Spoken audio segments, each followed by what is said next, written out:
More and more people are using experimental research compounds in an attempt to improve various aspects of their lives. One category of these research chemicals are SARMs, which means selective androgen receptor modulators. In order to understand what SARMs do, it's important to first get an understanding of steroids and their evolution into SARMs research. The original hormonal support involved taking synthetic testosterone in an attempt to delay the effects of aging, increase muscle mass, decrease body fat, improve sex drive, motivation, and masculine traits. A basic understanding of how testosterone works involves its anabolic to androgenic ratio. Testosterone has an anabolic to androgenic ratio of 1:1. This means 50% of the compound exerts an anabolic effect on the body, and the other 50% of the compound exerts an androgenic effect on the body. In simple terms, this means the anabolic portion increases muscle growth, fat loss, strength, and well-being. The problem is the androgenic portion, which causes the most common side effects from overuse, misuse, and abuse, such as hair loss in men or hair growth in women, deepening of voice, mood changes, temporary loss of periods in women, testicular atrophy and temporary or permanent sterilization in men, etc. The anabolic rating of 1:1 for testosterone is used as a basic measurement to assess the potential of steroids and SARMs. The term anabolic gets misused and associated with only steroids. The truth is, the body is always either in an anabolic or a catabolic state. An anabolic state could be when you have sufficient protein and are exercising enough without over-exercising, and your body is then converting your calories, mainly protein, into muscle growth. A catabolic state, for example, could be when you're over-exercising, not eating sufficient calories to maintain your growth, and your body then starts breaking down your muscle stores and converting them into the calories that it needs for survival. Extreme bodybuilding, marathon training, and other forms of overexertion can put massive caloric demands on the body.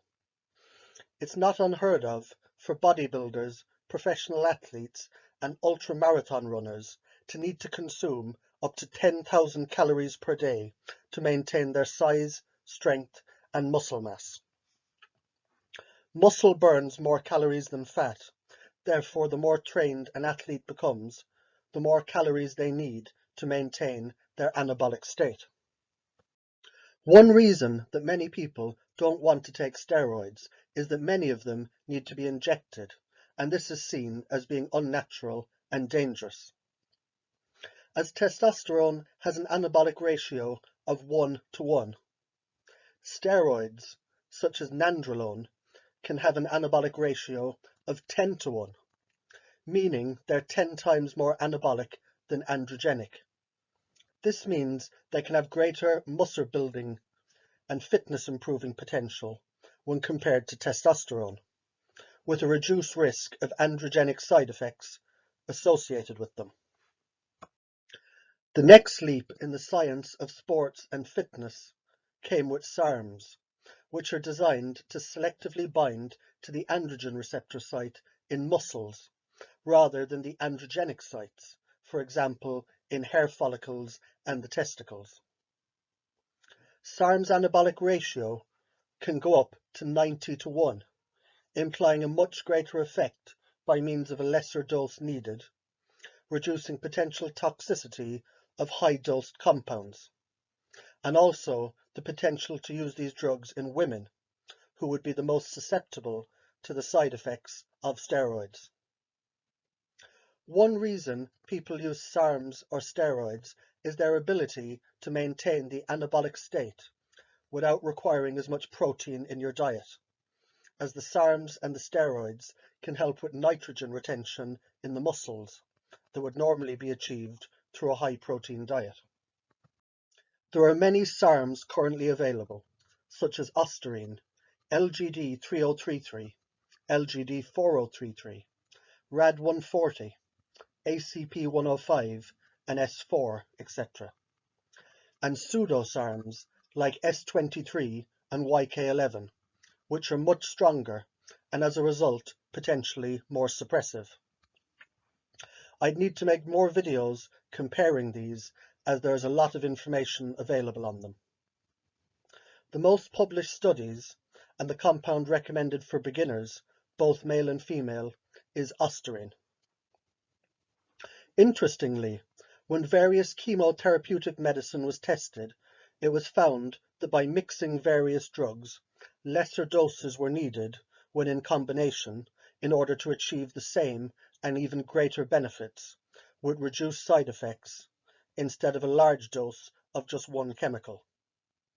This synergistic effect has also been noted with various other drugs, such as nootropics, etc. Therefore, an interesting field of study would be on the synergistic effect of a variety of low-dose SARMs combined. It's important to remember that many SARMs were not designed as steroid replacements, but they were intended for other medical uses, such as preventing wasting in the elderly and AIDS patients and improving bone density. Testosterone activates the subcortical areas of the brain that produce aggression, while cortisol and serotonin act antagonistically with testosterone to reduce its effects.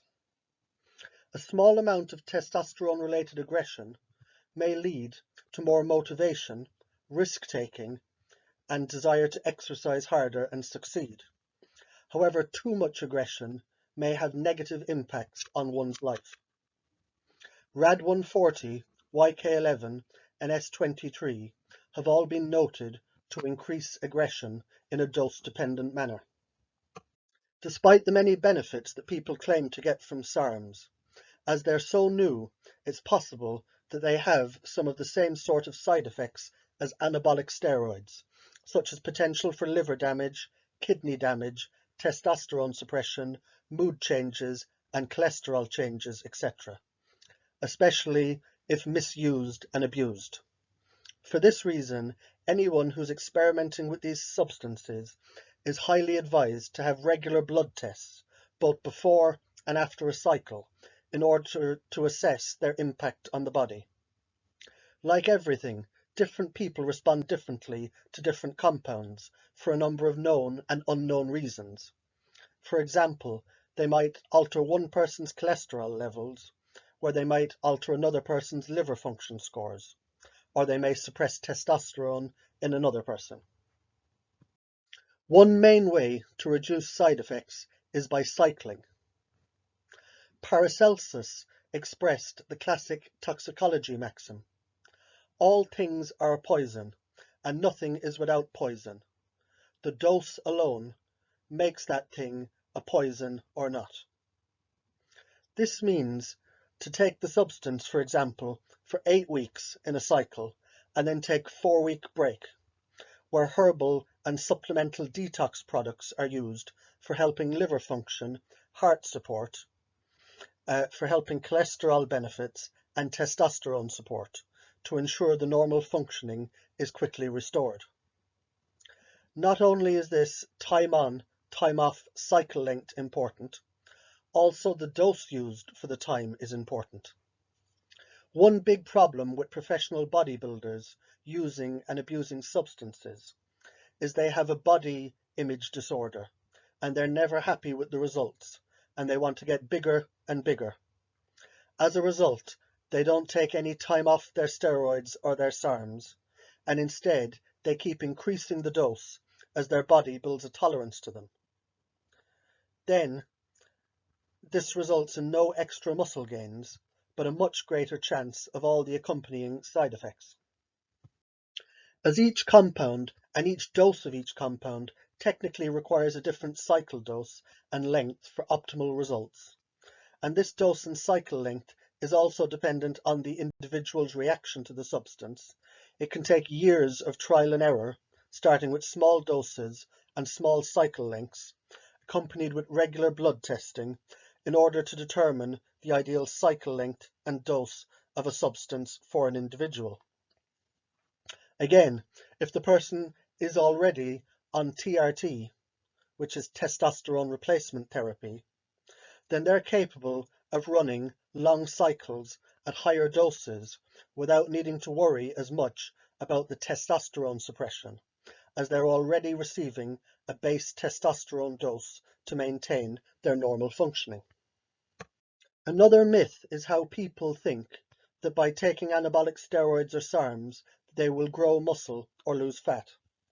However, like taking smart drugs won't improve cognitive function unless one is studying or taxing their mind, and all the diet pills in the world won't work without exercise and calorie control, so too, anabolics won't work without diet and exercise being optimized first.